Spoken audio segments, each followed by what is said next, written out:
আমরা এখন রয়েছি তাজপুরের লাইট হাউসে।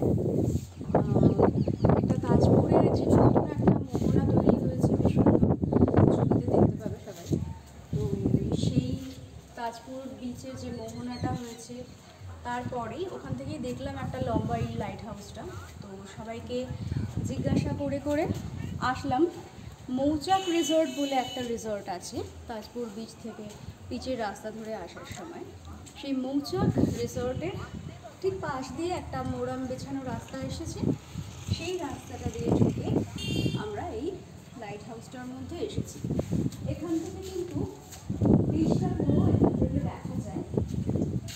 যদিও আমি ভাইজ্যাগের লাইট হাউসে আগে গিয়েছি, এই লাইট হাউসটা অতখানি সুন্দর যেটা আমি বলবো না, কিন্তু সমুদ্রের পুরো ভিউটা দূর থেকে এবং উঁচুর থেকে পাওয়ার জন্য এই জায়গাটা কিন্তু একেবারে অনবদ্য।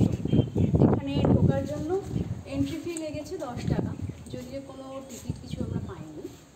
তো এন্ট্রি ফি নিয়েছে 10 টাকা পার হেড।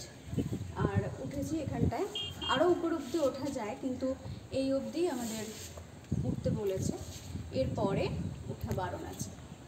তো এখান থেকে পুরো তাজপুরে আমি অনেক দেখা যাচ্ছে, হচ্ছে বিচটা, ফাঁকা জায়গাটা দেখা যাচ্ছে, ওটাই হচ্ছে বিচ। আর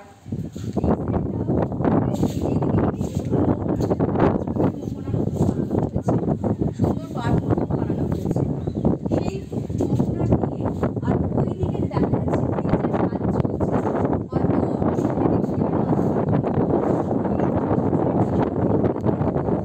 একটা ব্রিজ হচ্ছে। সেই ব্রিজটা দিয়ে সরাসরি মন্দারমণি যাওয়া যাবে ভবিষ্যতে।